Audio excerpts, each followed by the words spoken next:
Greetings! This video focuses on the risk management function in the order window. Enter the list of accounts. Select the desired account that we want to apply in the risk management. In the window open in risk management function, let's set a password that will allow us to reset these parameters upon their achievement if necessary. The first parameter is daily loss limit. This is the limit of losses of the account money there is in the account currency. If you have dollars, then you set it in dollars. Suppose we have $1,500 in a trading session. Next, daily loss limit per ticker.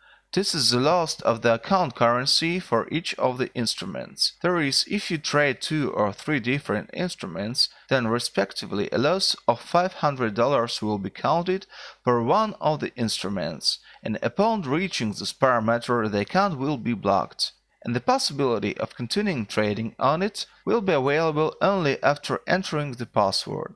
Daily loss trades per ticker is the number of losing trades for each of the instruments. Suppose there are 3.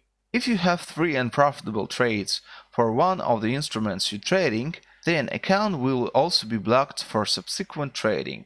Dead time minutes is some kind of postponement for further trading. There is how much time you cannot reset risk management parameters and unblock the account even with your password. Let's just say, in order to take a breath, let's put 60 minutes. Next, auto close.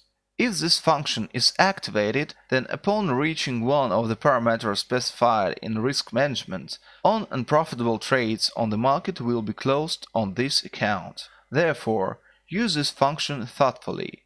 After you have configured all the parameters of risk management, click Apply. Then you can switch to another account. Configure another account with other parameters of risk management. Cheers and have a good profits!